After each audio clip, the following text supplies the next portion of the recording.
O riso deles encheu a sala antes de eu cruzar a ombreira da porta.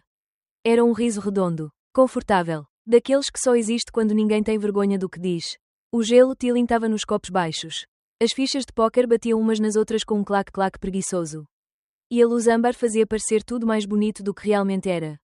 Este casamento é uma piada. Ouvi a voz de Derek. Limpa, segura. Ela não está ao meu nível. Isto não dura mais um ano. A verdade é que certas palavras não rasgam, escavam. Entram devagar, com cortesia, e depois abrem túneis por dentro.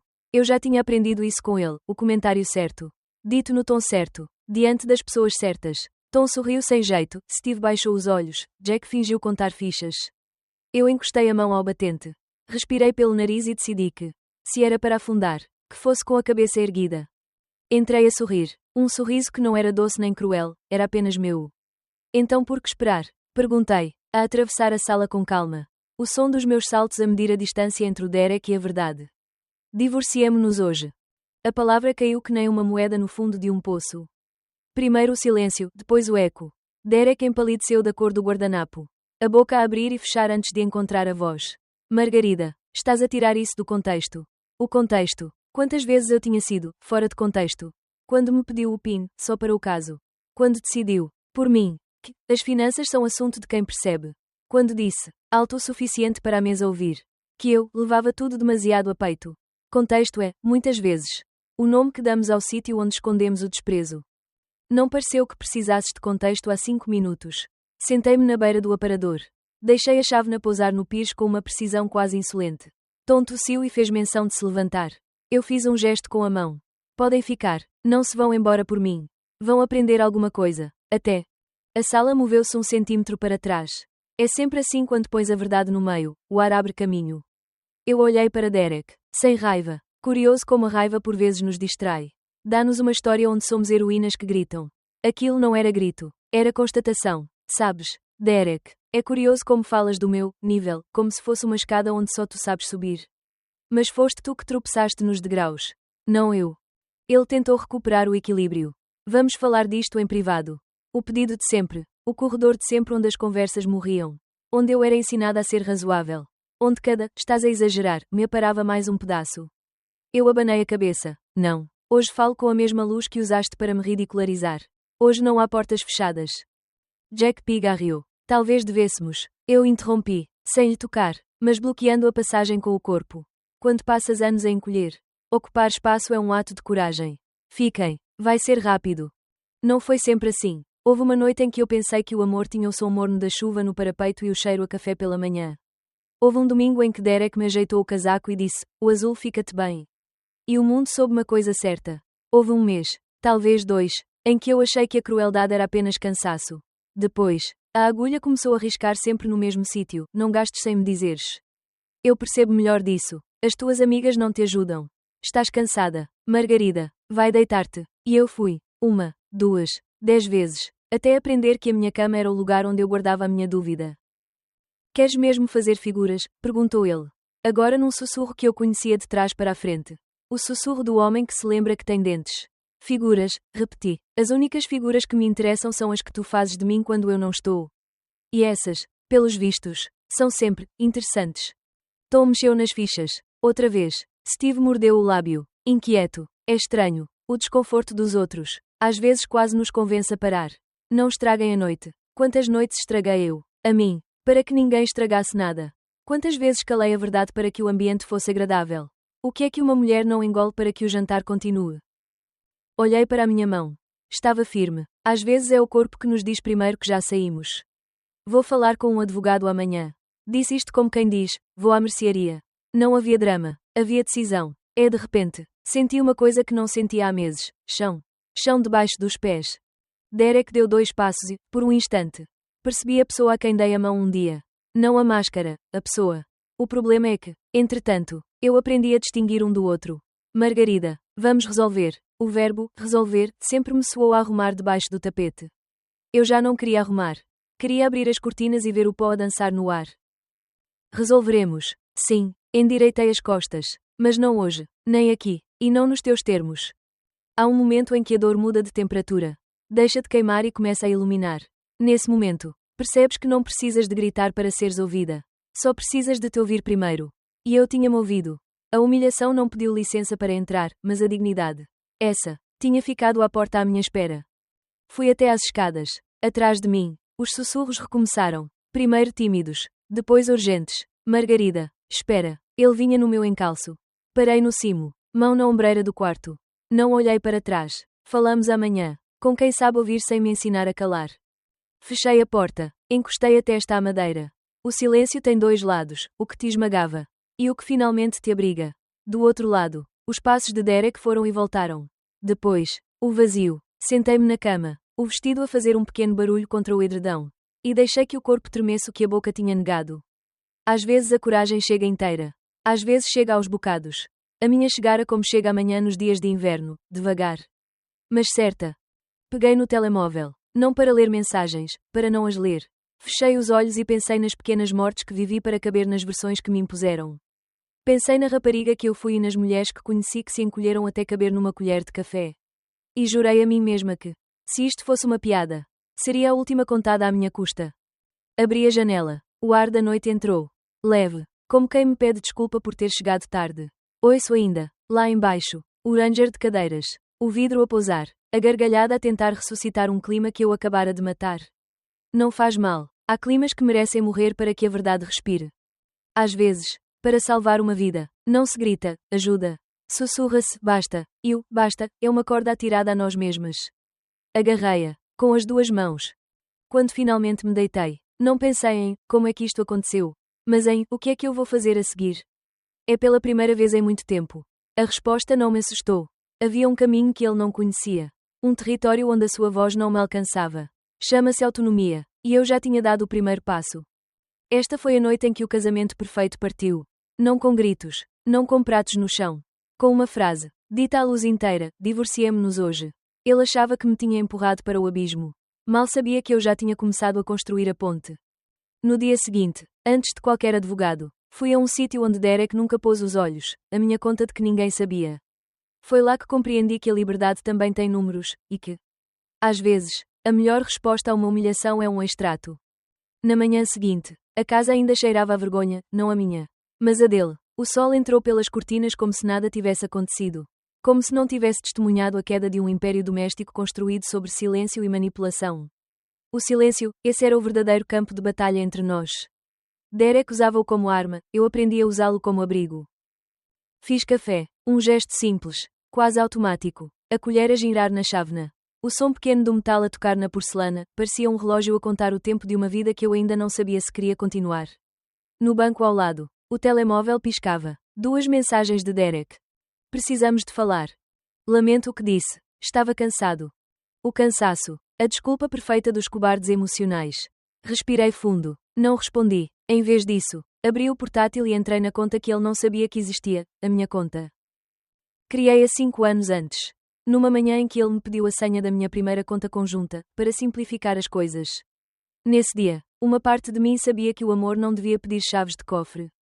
E que a confiança, quando exige vigilância, já está morta. Abri outra conta, num banco pequeno, fora da cidade. Depositei pouco, 100 euros aqui, 200 ali, às escondidas. Como quem planta sementes no escuro. O cursor piscava na tela. E o número apareceu, 397.284 euros. Durante anos, Derek chamou-me, distraída, incapaz de lidar com números, sensível demais para finanças. No entanto, ali estava a prova viva da minha lucidez. Lembrei-me da primeira vez que investi, uma ação da EDP, comprada por curiosidade. Quase como quem desafia um interdito. Li, estudei, errei, aprendi, reinvesti, transformei 60 mil em quase 400 mil. Sem conselhos, sem ajuda, sem a voz dele a pairar sobre o meu ombro a corrigir. Sorri, um sorriso pequeno, cansado, mas verdadeiro. Era o tipo de sorriso que nasce quando finalmente te vês, não através do olhar de quem te diminui, mas pelo reflexo do teu próprio esforço. Olhei em volta. As paredes da cozinha pareciam menores. Como se já não me conseguissem conter. Lembrei-me de todas as vezes que ele dizia: deixa que eu trato disso. Isso é complicado para ti. Confia em mim. E eu confiei. Confiei tanto que quase desapareci. Mas naquela manhã, enquanto o café arrefecia, compreendi algo brutal. A minha ingenuidade tinha sido o meu disfarce mais eficaz.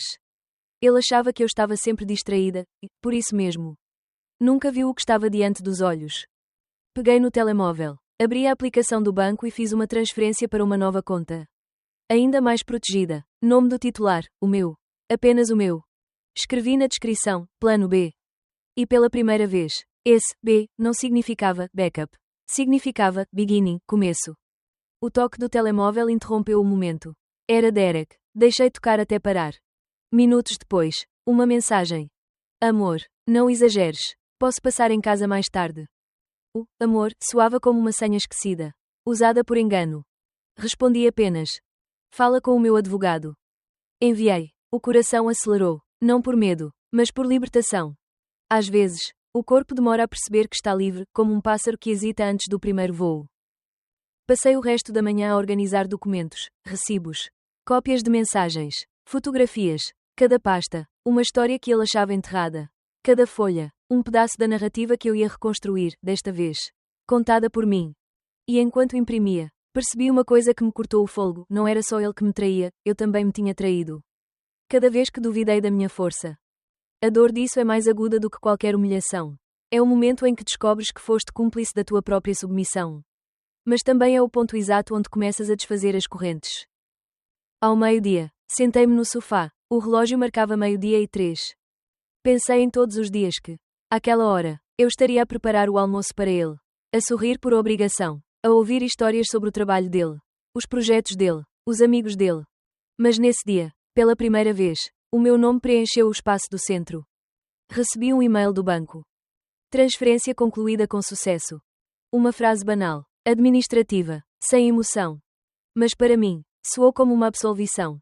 Fui até à janela. Lá fora, as folhas de outono dançavam na calçada. O mundo continuava, indiferente e livre. Talvez fosse assim que eu também devia continuar. Peguei no telemóvel e escrevi uma mensagem a alguém que eu não via há muito tempo, a minha irmã. Inês. Preciso de ficar contigo uns dias. Tenho de resolver umas coisas. A resposta veio quase instantânea. Claro, a porta está sempre aberta. Sorri. Há portas que se fecham com estrondo, e há outras que se abrem com silêncio. Fechei o portátil. Peguei numa mala pequena e sentei-me para respirar. A dor ainda estava lá. Como uma ferida que lateja. Mas já não me dominava. Não era o fim, era a preparação. E enquanto guardava o último documento na pasta azul, o ecrã do telemóvel acendeu-se com uma notificação. Jack Morrison.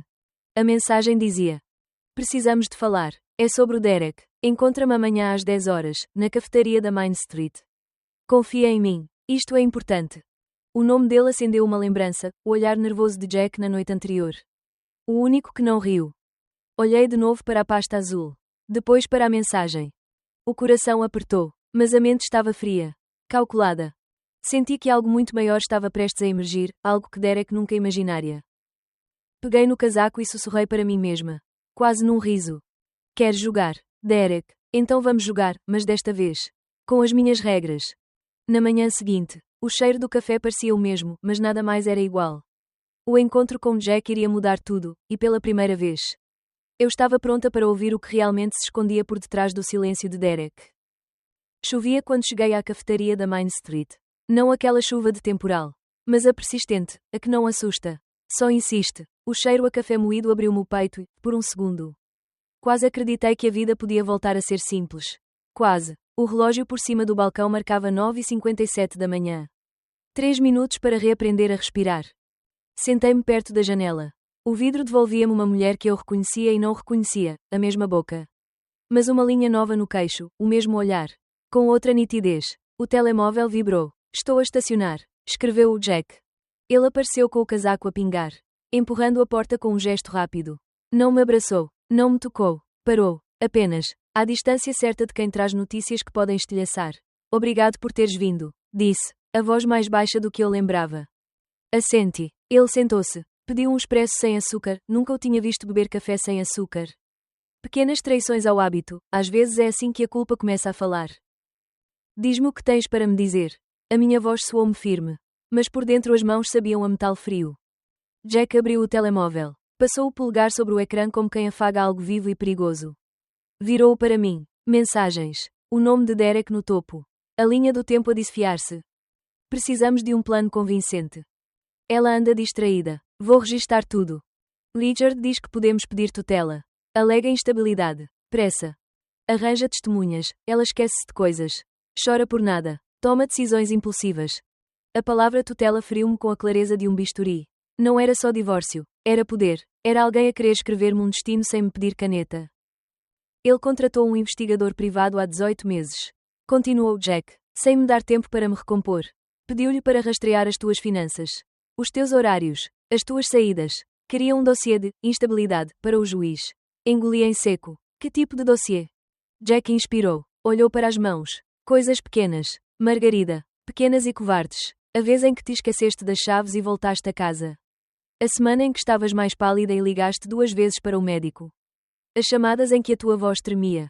Ele gravou algumas, disse que era por segurança. O café arrefeceu entre nós. Saber que me observava já dói. Saber que me editava dói mais. A frase saiu antes de eu a pensar. Jack passou às fotos. Restaurantes. Aeroportos. Datas que coincidiam com supostas viagens de trabalho. É em muitas delas. Ela, Melissa, 28 anos, 8 meses com ele. Há uma conta conjunta em nome dos dois. Abriu um comprovativo, transferências regulares. 3 contas diferentes, somadas num total que me fez cerrar os dentes. 54 mil em 18 meses. Parte do dinheiro paga um apartamento em Portland. Ele passa lá a maior parte dos fins de semana. O meu corpo queria levantar-se. Andar. Fugir do próprio corpo. Fiquei. O nome, Portland, devolveu-me a fidelidade à cronologia dos seus pretextos, congressos. Reuniões.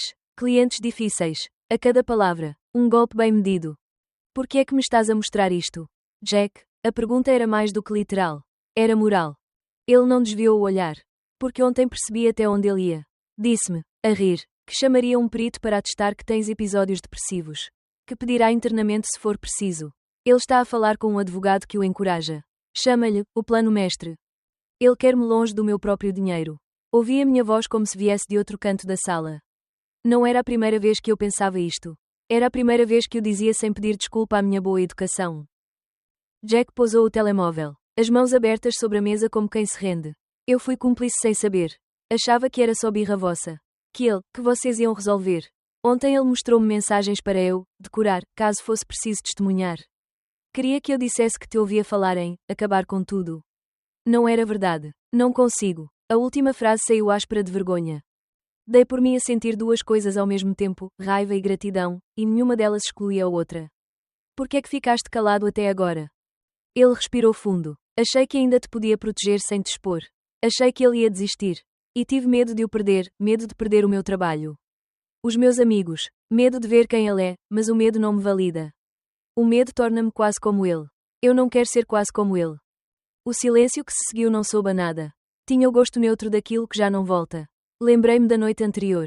Da minha voz a cair na sala como uma moeda no fundo do poço. Lembrei-me da pasta azul com os meus documentos. Do extrato que dizia que eu não estava perdida. Preciso de ti, disse então. E o Jack sobressaltou-se como quem não espera absolvição. Preciso que continues perto dele.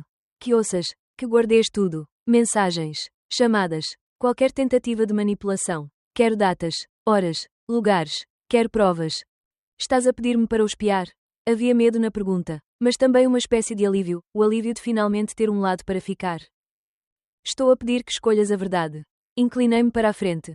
E estou a dizer-te que será perigoso. Ele vai desconfiar. Há sempre um momento em que os homens como Derek farejam a resistência. O telemóvel de Jack vibrou. O nome de Derek brilhou no ecrã. Olhámos os dois. Ele atendeu. Pus o som em alta voz sem decidirmos. Como se as nossas mãos já soubessem o que era necessário. Onde estás? A voz de Derek vinha com o lacaio do costume. Jack respondeu com o velho reflexo de décadas, no ginásio. Queres alguma coisa? Passa cá logo. Tenho de te mostrar umas coisas da Margarida. E quero que fales com o Richard esta tarde. Vamos avançar. O clique final da chamada doeu-me menos do que eu esperava. Talvez porque, finalmente, eu tinha mais do que dor, tinha um plano a nascer. Jack desligou. Ele não vai parar. Margarida. Eu também não. E ouvi, na própria frase, a mulher que eu estava a tornar-me, não a que reage. A que age. Dei-lhe instruções simples, quase clínicas, compra um caderno. Escreve tudo. Não uses o telemóvel para anotar quando estiveres com ele. Envia-me um e-mail encriptado no fim do dia. Se te pedirem para falares em tribunal. Não mintas. Diz apenas, não posso responder sem advogado. E se ele descobrir? A pergunta não era teórica. Não ficarás sozinho. Tirei do bolso um cartão antigo de um investigador que um dia me recomendaram e eu guardara, para nunca. Marcos Red. Coloquei-o entre nós. Hoje à tarde vou vê-lo. Amanhã. Uma advogada. Vamos virar isto ao contrário, com lei. Com tempo. Com provas. Jack passou os dedos pelo cartão como quem testa o peso de uma decisão. Ele vai odiar-me. Ele já te usava, disse, sem crueldade. A diferença é que agora vais saber ao que jogas. Durante um minuto, ficámos calados a ver a chuva riscar o vidro. Pensei na menina que eu tinha sido. A que pedia licença até para chorar. Pensei na mulher que ele tentou inventar para mim, frágil, instável, incompetente. E depois pensei na mulher que estava ali, no reflexo da janela, a convocar aliados, a traçar passos, a aprender as regras do jogo para as poder quebrar sem sair da lei. Há mais uma coisa, disse Jack, a voz a arranhar. Ontem ele disse que se tu reagisses, acelerava o pedido de tutela com carácter de urgência. Vai tentar pintar-te como um perigo para ti própria. Vai usar o teu cansaço, as tuas falhas. Vai procurar médicos que assinem o que ele precisa. Então vamos chegar primeiro onde interessa. Levantei-me. A cadeira arrastou-se no chão com um som curto. Resoluto. Obrigada por teres vindo. Toquei-lhe no ombro. Não era perdão. Era reconhecimento. Paguei os cafés. À saída, a chuva já tinha abrandado. A luz fez um desenho novo nas poças da rua. Como se o mundo me devolvesse um mapa. O telemóvel vibrou outra vez, a irmã Inês a perguntar se eu precisava que ela me fosse buscar. Respondi que não. Era eu que ia buscar a minha vida. Dei 2 passos e, na montra ao lado, vi um anúncio antigo, serviços de investigação, discreto. Eficaz. Sorri com a coincidência. Tirei uma foto. Por segurança. Mas eu já tinha o nome que precisava no bolso, Marcos. Nessa tarde, peguei na pasta azul, no cartão de Marcos e numa coragem que, finalmente, tinha deixado de me pedir desculpa. Derek ia avançar depressa. Eu ia mais depressa, e, desta vez, com cada passo documentado, o jogo ia virar, e eu estava pronta para o começar nos meus termos. O gabinete do Marcos ficava num segundo andar sem elevador. Paredes forradas a dossiês que cheiravam a papel antigo e café esquecido. Havia um crucifixo minúsculo junto à porta. Não de fé, de hábito. O homem levantou-se devagar. Alto. Mangas arregaçadas. Olhos de quem já viu demasiadas versões da mesma história. Sou o Marcos. Sou a mulher que deixou de pedir desculpa. Ele sorriu com a esquina da boca. Então sente-se. Vamos trabalhar. Abri a pasta azul em cima da mesa. O barulho do fecho lembrou-me uma coisa simples. A minha vida tem peso. Tem contornos. Cabe e transborda. Marcos folheou os papéis sem pressa, sublinhando datas com um lápis gasto. Transferências para 3 contas. Uma conjunta com Melissa Crawford. Fotos de viagens. E-mails. Isto é ouro. Encostei-me ligeiramente para trás. A palavra, ouro, soou-me a outra coisa, arma. Ele ligou o ecrã do computador. Abriu um mapa com pinos de cores. Olhe, aqui estão os registros dos fins de semana do Derek. O apartamento de Portland. As reservas de restaurantes coincidem com as viagens de trabalho. Carregou num botão. No ecrã, as datas desfilaram como um rosário profano. E quanto à tutela? Perguntei. Marcos assentiu. Já trocou e-mails com um advogado chamado Richard. Pede urgência. Fala de instabilidade tua. E mente sobre valores. Diz que tens 50 mil. Não menciona os 397 mil. Não era surpresa, mas doeu na mesma. Doem sempre as coisas que confirmam o que já sabíamos. Ele vai avançar, disse. Vai. E você vai deixá-lo avançar? Respondeu Marcos, com uma calma que quase me irritou. Desculpe. Dê-lhe corda. Há uma diferença entre ser caça e ser isco. O isco não foge, conduz. A frase bateu no sítio certo. Senti a adrenalina subir, mas desta vez sem pânico, era foco. Marcos entregou-me uma folha simples. 5 linhas escritas à mão. 1. Congelar crédito. 2. Mudar passwords e ativar 2FA, sem SMS. 3. Cópias físicas e digitais, numa pena encriptada. 4. Testemunhas-chaves, Jack, a irmã Inês, o médico de família, para rebater, instabilidade. 5. Advogada hoje. Saí de lá com mais do que um plano, saí com um relógio. A cada passo, um tique. A cada tique, um avanço. Em casa, iniciei o cerco ao contrário. Fricei o crédito. Mudei passwords com combinações que nem o meu passado adivinharia. Tirei cópias de tudo, e-mails, extratos, prints de mensagens. Uma pena encriptada ficou num cofre pequeno que comprei ao fim da tarde. Outra pena foi para a gaveta da Inês. Imprimi um timeline e escrevi. A letra macia mas firme, 18 meses de vigilância. 2 anos de intenção. 8 meses de traição pública. Deixei um espaço em branco a seguir. Era para o fim. Às 5, encontrei-me com a advogada. Patricia Morrison tinha um olhar que não desculpa e uma caneta que não treme. O escritório tinha vidros até ao teto e um silêncio que pedia precisão. Contei-lhe tudo. Ela não disse, coitada. Disse, factos. Vai apresentar um pedido de tutela de emergência. Quer-se declarar seu guardião. Congelar-lhe o mundo. Como paramos isto? Não paramos. Viramos. Ele entra com a urgência e nós entramos com a urgência maior, fraude. Ocultação de bens. Manipulação de testemunhos. Traga-me a voz dele contra ele. Mostrei-lhe as mensagens que o Jack me enviara. Patricia ouviu com a atenção de quem sabe que a justiça começa antes da sala de audiências. Este Jack é o nó que se desfaz sozinho. Protegê-lo-emos do perjúrio. E protegê-la-emos de tudo o resto. Respirei. Pela primeira vez, a palavra, proteção, não me soou paternalista. Soou a aliança. À noite, houve um quase. Voltei do supermercado e, a meio da rua, uma sombra desacelerou no carro do outro lado. O vidro escuro. O motor ao ralenti. O corpo lembrou-se de ter medo. A cabeça fez lista, matrícula. Hora, esquina. Fotografia discreta com o telemóvel ao peito. Enviei ao Marcos. A resposta chegou 1 minuto depois, provável elemento do PI dele. Bom registro. Continua. Jantei pouco. A comida, nesses dias, é um detalhe. O que alimenta é o propósito. Sentei-me à secretária, as mãos finalmente quentes, e escrevi uma carta a mim própria que nunca pensei escrever, não és instável. Estás em guerra. E a guerra, às vezes, parece confusão para quem nunca lutou. 3 dias assim. No primeiro, o corpo treme. No segundo, treme menos. No terceiro, ganha ritmo. A cada dia, o Jack mandava-me um resumo, encontros com Derek. Frases-chave, datas. E naquele terceiro dia, às 8h12 da manhã, recebo uma mensagem que parecia uma sirene. Ele entrou com o pedido. Urgente. Diz que estás a pôr-te em risco. O meu coração não caiu. Aterrissou. Patricia ligou-me antes de eu ligar para ela. Já vi o sistema. Audiência marcada para sexta. 9h40 da manhã. 9h40. Repeti. E o número ficou pendurado no ar como um prego onde se pendura o casaco antes de entrar. Passei a manhã com o Marcos a afinar as últimas peças. Ele abriu pastas numa mesa grande.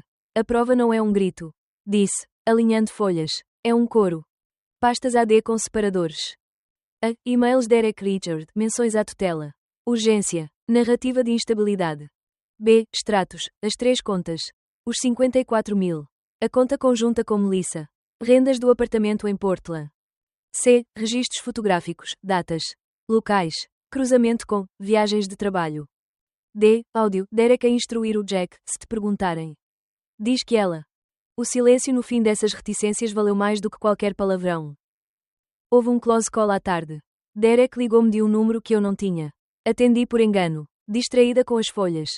Margarida, fala comigo. Falo, com testemunhas. Margarida, não sejas ridícula. O Richard acha que. O Richard vai ouvir a juíza. Não eu. Desliguei. O corpo quis chorar. Não chorei. Chorar não era proibição, era luxo. Faltavam-me 2 dias para que o mundo tivesse nome e rosto num tribunal. Nessa noite, revisei as perguntas com a Patricia. Ela treinou-me como quem treina músculos que eu desconhecia. Se te perguntarem pela tua saúde mental, respondo, estou a ser avaliada por médicos que não conhecem o meu marido. E tenho trabalho, rotina, rede de apoio. Se te interromperem, não subas a voz. Recomeça a frase. E se me chamarem emotiva? Diz, sou humana, e tenho factos. Dormir é um verbo que regressa aos poucos. Adormeci tarde e acordei cedo. A cabeça limpa. Meti a pasta azul no saco. A pena encriptada no bolso interior do casaco. O número da Inês e do Marcos nos favoritos. Escrevi ao Jack, sê honesto. Não nos salves. Salva-te. Ele respondeu, estarei lá. Na véspera da audiência, fui até ao mar. Lisboa estava cinzenta. A luz da tarde a quebrar-se nas ondas curtas. Não fui pedir sinais. Fui despedir-me da versão que precisou de sinais para agir. A que esperou. A que cedeu. A que confundiu paz com silêncio. Deixei-a ali, dobrada como um lenço molhado sobre a areia.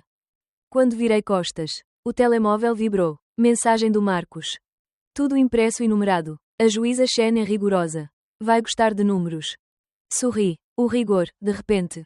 Parecia-me um abraço. No metro de volta, olhei à volta e tive uma certeza calma, eu não era uma fábula.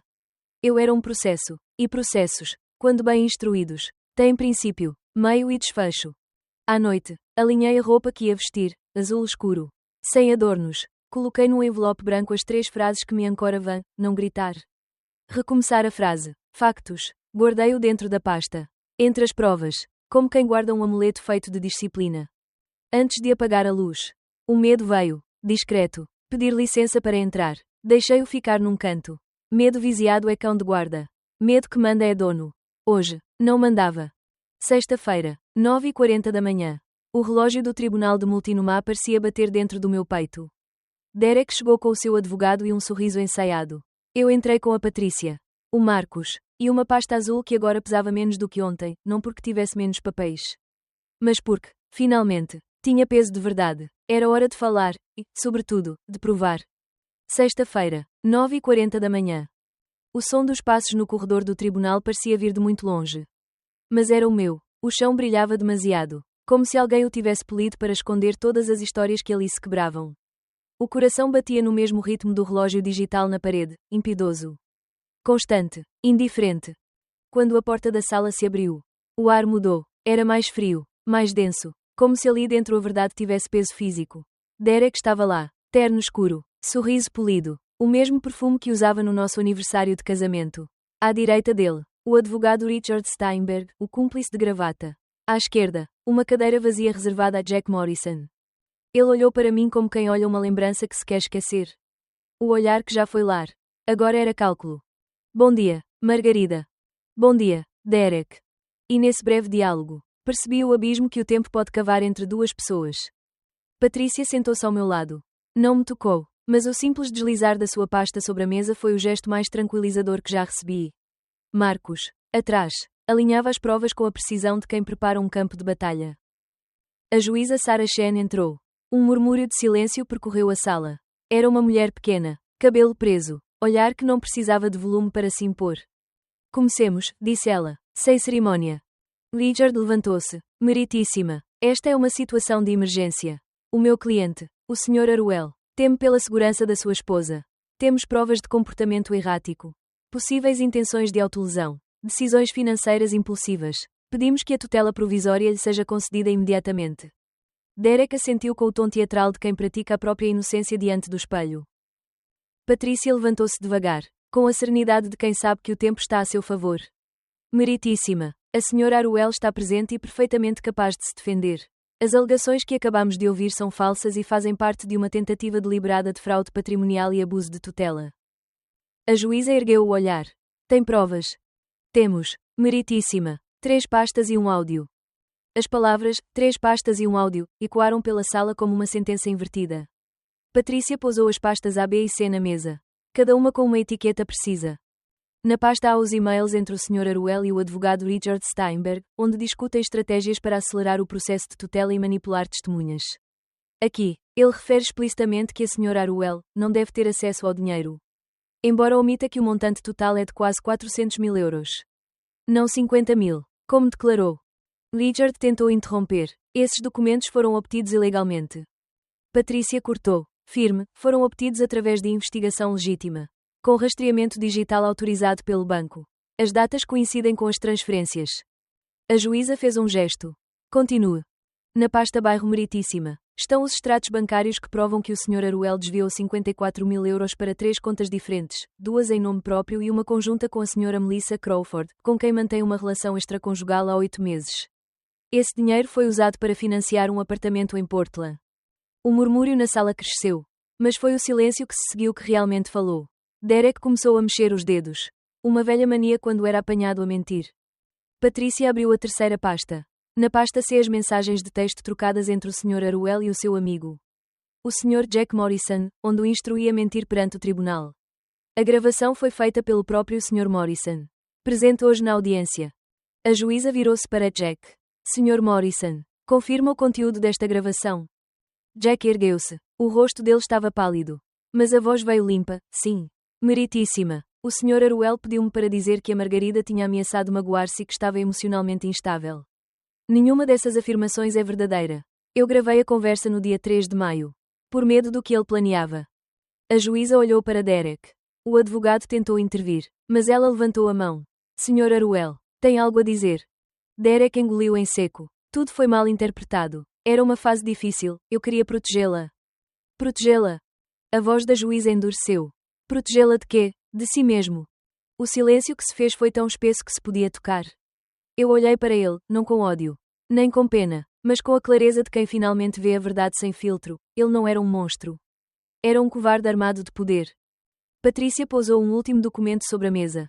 E finalmente, meritíssima, temos uma correspondência datada de 12 de abril em que o Sr. Aruel descreve o seu plano como a jogada perfeita para controlar tudo sem precisar de divórcio. Chamou-lhe, cito, o seu plano mestre. A juíza respirou fundo, leu alguns trechos, e depois pousou o papel. Sr. Aruel, este tribunal rejeita imediatamente o pedido de tutela. Além disso, ordeno a abertura de inquérito por tentativa de fraude, perjúrio e abuso de confiança. Está proibido de contactar a Sra. Aruel e deve manter uma distância mínima de 150 metros.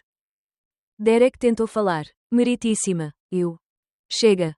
Uma só palavra, dita com a autoridade de quem já viu demasiados homens confundir amor com posse. As marteladas do silêncio voltaram. Uma a uma, até a juíza se retirar.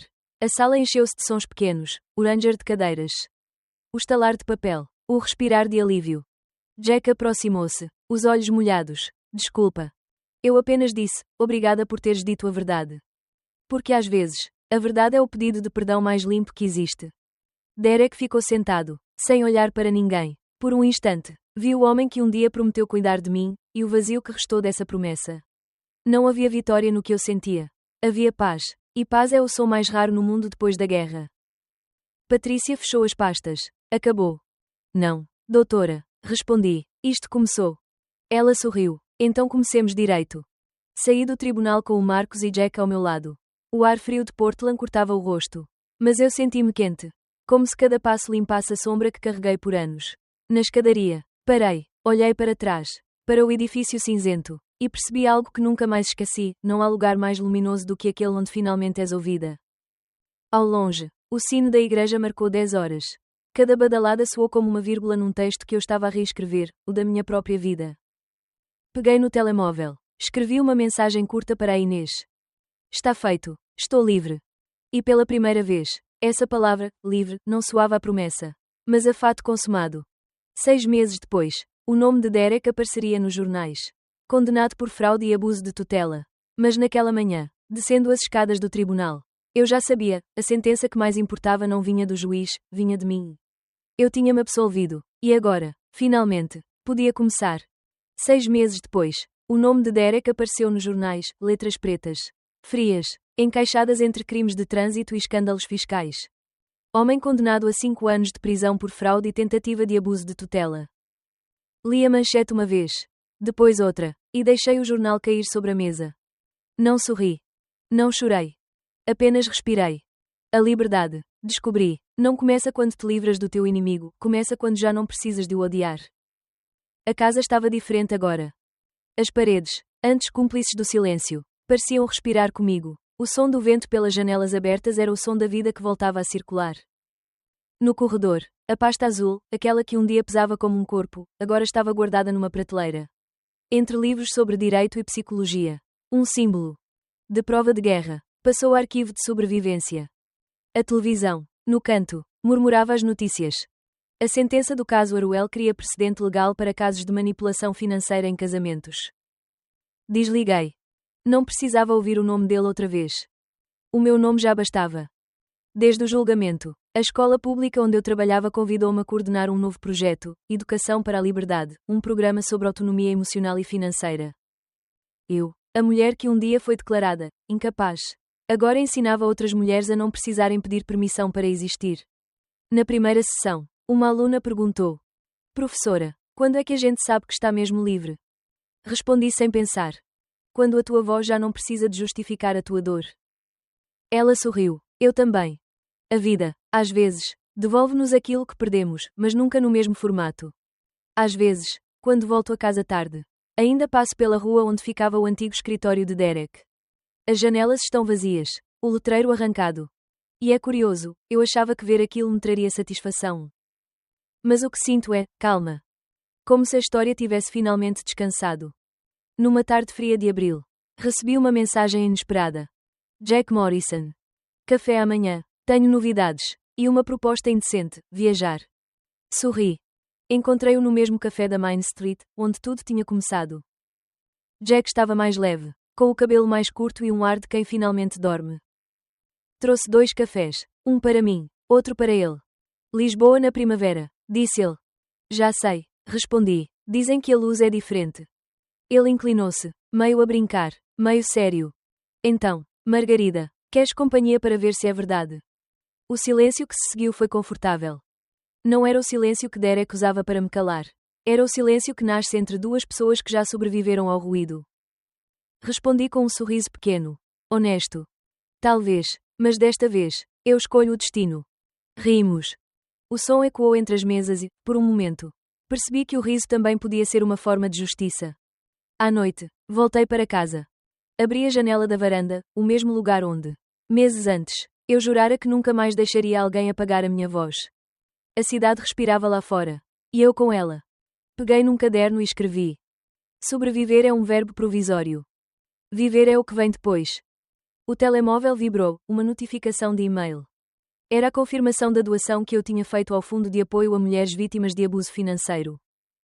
Pequena quantia, mas com significado imenso, transformar dor em recurso. Encostei-me à parede, olhei o céu. Pensei na mulher que eu fui, a que se encolheu, a que pediu desculpa por existir, a que acreditou que amor e controlo eram sinônimos. Pensei na mulher que eu sou agora, a que tem contas em seu nome. Planos próprios, e um passaporte à espera de carimbos. A dor ainda estava lá, mas já não era ferida. Era cicatriz, mapa de onde estive e de como saí. O vento trouxe o som distante de uma ambulância, e por um instante lembrei-me de como era viver em constante alarme. Mas o coração manteve-se quieto. Era a prova final, eu estava segura. Peguei no jornal outra vez. Dobrei a página com o nome dele. E usei-a como base para o meu café. A vingança perfeita não é vê-lo preso, é saber que já não tem poder para me tocar. A vida, agora, não era uma batalha. Era um caminho, com chão firme. Com horizontes que voltavam a ter cor.